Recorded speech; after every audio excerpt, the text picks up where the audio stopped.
참 예수님, 네, 무더운 여름 어떻게 잘 지내고 계십니까? 네, 이제 장마가 다 지나간 것 같기도 한데 또 뭐 비가 올지도 모르겠습니다. 네, 많은 비 때문에 피해도 많이 났고 그런데요. 아무튼 또 이 무더위, 한참 이런 더위 때문에 또 건강을 조심하셔야 되지 않을까 생각합니다. 네, 오늘 여러분들이 들으신 이 루카복음의 그 핵심 단어를 말하자면 좁은 문이라고 하겠습니다. 좁은 문에 대한 이야기입니다. 네, 너희는 좁은 문으로 들어가도록 힘써라.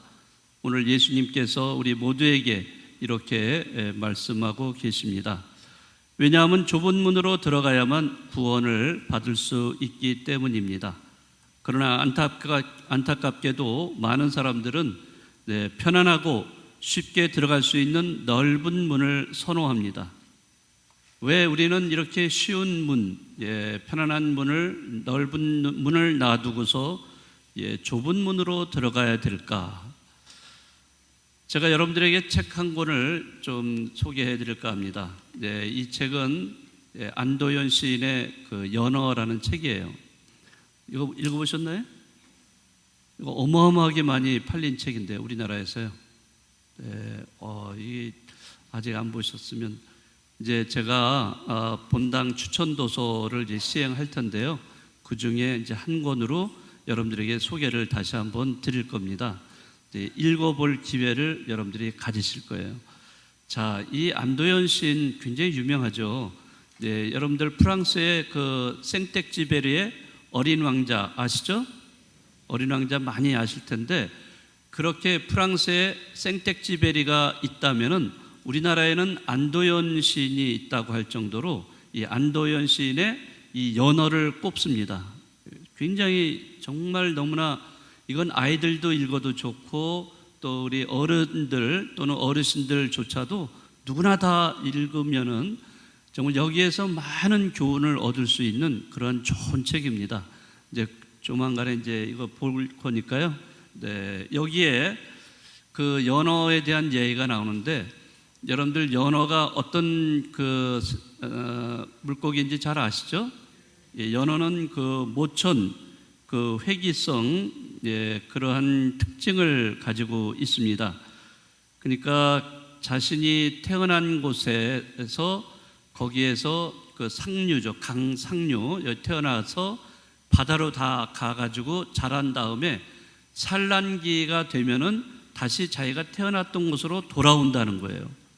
그러니까 바다에서 이제 컸다가 이제 산란기가 되면 다시 강으로 들어와서 그냥 강이 아니라 저 상류 꼭대기까지 이렇게 올라가는 거예요.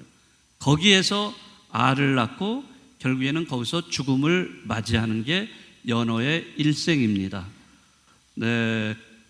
자, 그런데 그 밖으로 이렇게 바다로 나갔다가 성장을 해서 산란기가 돼서 이제 강으로 돌아옵니다. 연어 떼가 이제 떼를 지어서 강으로 들어왔어요. 자, 그런데 강으로 거슬러 올라가게 되는데 상류로 해서 거슬러 올라가는데 그런데 이 연어 떼 앞에 아주 커다란 폭포라는 그러한 장애물을 만나게 됩니다. 자, 이 폭포를 앞에 두고 연어 떼는 이것을 어떻게 헤쳐나가야 될 것인가 의견이 분분합니다. 그런데 폭포 한쪽에는 인간이 만들어 놓은 수로가 있어요. 수로가 있어서 그 수로를 통해서 올라간다 그러면 굉장히 수월하게 상류까지 올라가게 되어 있습니다. 자, 그래서 연어 떼들의 의견을 모으면서 거의 다 우리 쉬운 길로 가자 이렇게 해서 그쪽으로 이렇게 결정을 하려고 하는 그 찰나에 이 연어라는 책의 주인공은 은빛 연어라는 주인공이 있어요. 이 은빛 연어라는 주인공이 나서가지고 우리는 쉬운 길로 가면 안 된다. 이렇게 그 쉬운 길을 과감하게 버리고 험난한 폭포를 거슬러서 올라가야 된다. 이렇게 주장을 합니다. 여러분들 그 연어는 다 어떻게 올라가죠? 상류를? 네, 아마 뭐 이런 텔레비전 통해서 이렇게 보셨을 수도 있는데요. 연어는요, 예, 그 높은 그 곳을 갖다가 팔딱팔딱 하면서 뛰어서 네, 그 폭포를 헤치고서 위로 올라가죠. 네, 올라가는데 물론 뭐 전부 다 올라가는 건 아니에요.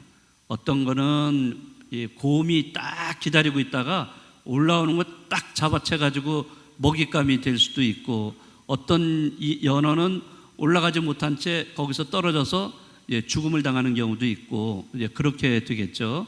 네, 어쨌든 이 은빛 연어라는 주인공은 주장을 해요. 우리는 조상들로부터 지금까지 다 이 어려운 폭포를 거슬러서 올라갔다라고 주장을 하면서, 우리가 쉬운 길을 택한다면 우리 새끼들도 쉬운 길로만 가려고 할 것이고 거기에 익숙해질 거다. 하지만 우리가 험난한 폭포를 뛰어넘는다면 그 순간의 고통과 환희를 우리 새끼들에게 고스란히 남겨줄 것이 아닌가. 우리가 폭포에서 보내는 한순간 한순간이 우리 새끼들의 뼈와 살이 될 것이다. 이렇게 이제 주장을 한 거예요. 그래서 그 연어 때는 이 은빛 연어의 주장을 받아들여서 모두 다 쉬운 길을 포기하고 이 어려운 길, 힘든 길을 택해서 폭포를 뛰어넘게 되죠. 자, 그래서 연어는 그렇게 해서 어려움을 겪으면서 맨 상류로 올라가서 거기에서 알을 낳죠. 새끼를 낳습니다. 알을 낳고 그러고 난 다음에 자신은 죽게 되죠. 이게 연어의 일생입니다. 그런데 또 그 알이 부화가 돼서 또 다시 또 자기 조상들이 또 부모가 했듯이 똑같이 바다로 나가서 성장을 해서 또 돌아오게 되는 것. 이런 것이 연어의 일생이죠. 자, 그래서 만약에 연어가 인간이 만들어낸 그러한 수로를 따라서 편안하게 위로 올라가는 연어가 된다면은 그거는 연어의 정체성을 잃어버리게 될 겁니다. 그렇지만은 어떤 연어라도 쉬운 길을 택하지 않고 어려운 길을 택해서 상류에 올라가기 때문에 연어는 끝까지 그 연어의 정체성을 유지하면서 살아가는 물고기라고 할 수가 있겠죠. 자, 연어에 대한 말씀을 드렸던 이유는 우리도 신앙인들도 하느님 나라에 들어가야 되겠죠. 그렇게 노력을 해서 들어가는 신앙인들입니다. 구원을 위한 하느님 나라의 좁은 문을 통해서만 우리는 들어갈 수 있다는 것을 오늘 예수님은 말씀을 하십니다. 좁은 문으로 하느님 나라에 들어가기 위해서 그러면 우리는 어떻게 해야 할 것인가? 안타깝게도 신앙인들조차도 사실 이 좁은 문, 어려운 길, 이 험난한 길을 택하기 대신에 넓은 문을 선호하는 경향이 있습니다. 너무나 쉽게 편안하게 넓은 문으로 하느님 나라에 들어가려고 합니다. 다른 말로 말하자면은 십자가 없이 부활과 영광만을 바라는 그러한 신앙인들이 많이 있다는 거죠. 자, 그래서 우리 신앙생활을 하는 거를 이렇게 보면은 어떤 경우에는 정말 너무나 편안하게 신앙생활을 하고 있는 경우도 많아요. 많은 신자들이 텔레비전 많이 보죠.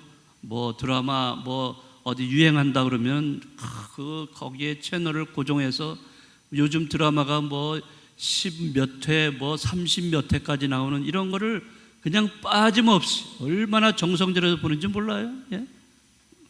웃으시네요.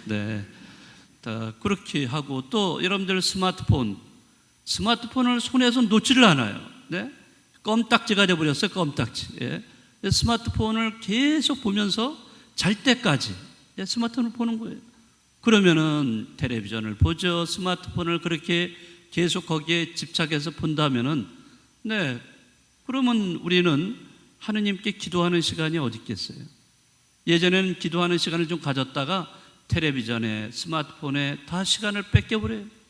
하느님을 만날 시간이 없는 거예요. 그리고 하나님을 만나는 것을 이제 힘들어해요. 스마트폰 같은 경우는 뭐 그냥 누르기만 하면 그냥 다 정보가 나오고 내가 보고 싶은 거 듣고 싶은 거 다 있는데 기도를 하려고 그러면 힘들어. 그러니까 점점 더 기도로부터 멀어지고 그러니까 하느님으로부터도 멀어지는 그러한 신앙이 되어버린다는 거죠. 또 그것뿐만 아니죠. 우리는 밖에 나가서 친구들을 만나고 또 카페에 가서 커피도 마시면서 얼마나 많은 시간을 수다로 시간을 보내요. 카페에 가보세요. 정말 어느 카페라도요 다 성황을 이루고 있어요. 너무 장사가 잘 돼요. 다 사람들이 곳곳에 다 들어가 가지고 집에는 텅텅 비어 있는데 이상하게 그 카페는 꽉 차 있습니다. 사람들 모여 가지고 뭐 잠깐 앉아 있는 것도 아니고 많은 시간을 얘기하실 필요도 있겠지만은 그렇게 하면서도 사실 하느님을 위한 시간을 내는 거에는 굉장히 인색한 경우가 많습니다. 주일미사 일주일에 주일미사 한 번 나오는 거예요. 나와서 여기 한번 나오셔서 주일날 딱 1시간 미사 참여하는 건데도 그거를 힘들어합니다. 귀찮아하고. 그래서 어떤 경우는 이제 자주 빠지다가 결국에는 냉담을 하게 됩니다. 이런 경우가 너무나 많이 있어요. 또 우리 신앙인들은 주변에 어려운 이웃들을 보면은 이런 어려움을 겪고 있는 이웃이 있다. 그러면은 좀 우리가 같이 공감을 해주고 함께 나누고 또 내가 어떤 식으로든지 그 사람의 아픔을 함께 나누고자 하는 그런 것이 있어야 되는데 그거는 그 사람의 일이고 나는 나의 일이다. 이런 식으로 방관하고 무관심하는 이런 사례들도 많이 있어요. 사실 우리가 제대로 신앙생활을 한다면은 우리는 그러한 이웃들을 위해서 자기 희생도 해야 되고 또 자기의 어떤 사랑, 이런 사랑을 함께 나누는 신앙인이 돼야 되지 않을까 이런 생각을 해봅니다. 또 뿐만 아니라 우리가 넓은 문이 아니라 좁은 문을 선택했다 하더라도 그냥 하느님 나라에 들어가는 것은 결코 아닙니다. 이 좁은 문을 통과하려면 어떻게 해야 돼요? 내가 그대로 뻣뻣하게 그냥 들어갈 수는 없죠. 그 좁은 문을 통과하려면 내가 몸을 낮춰야 됩니다. 낮추어서야만 비로소 그 좁은 문을 통해서 하느님 나라로 들어갈 수가 있다는 거죠. 그거는 바로 겸손이에요. 겸허한 마음, 겸손한 마음을 가진 사람만이 하느님 나라에 들어갈 수 있다는 거예요. 교만한 사람, 오만한 사람, 자기밖에 모르는 이기적인 이런 사람들 절대 그 좁은 문으로 통과할 수가 없습니다. 제가 옛날에 해외 성지 순례를 갔을 때 어떤 곳에 갔는데 거기에 큰 성벽이 앞에 딱 가로 놓여 있었습니다. 자, 그런데 재미난 것은요, 그 성 안으로 들어가기 위해서 성문으로 들어야 될 거 아니에요? 근데 성문을 찾아보니까 어디에 있는지 잘 안 보여요. 그런데 저 구석에 요만한 문이 하나 있는 거예요. 문 하나, 조그만 문이 있더라고요.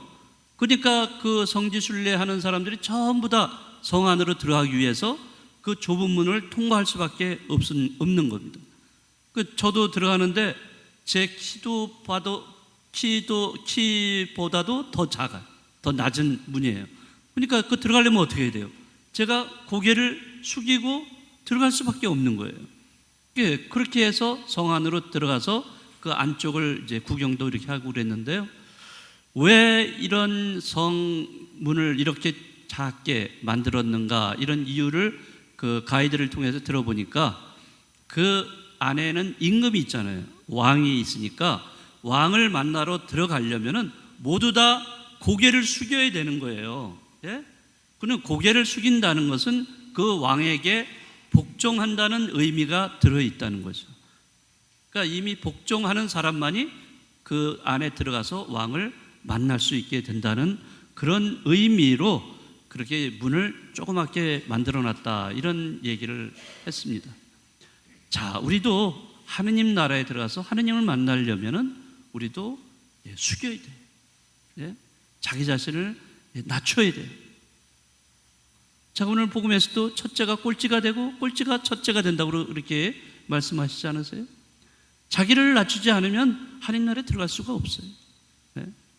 교만하고 이기적이고 오만한 사람들, 이런 사람들은 절대 하느님을 만날 수가 없습니다. 오히려 그들은 하느님을 거부하는, 그래서 자기를 절대시하는 이런 사람들은 하느님 나라에 들어갈 수가 없습니다. 좁은 문을 통과할 수가 없는 거죠. 네, 오늘 예수님께서는 이 좁은 문으로 들어가도록 힘써라, 우리에게 이런 말씀을 들려주십니다. 우리가 살아가면서 우리는 쉽게 십자가 없는 길, 이런 길을 선택할 수는 없어요. 힘들고 어려운 길이지만 그 길을 통해서만이 우리는 부활과 영광에 이를 수 있다는 것이고요.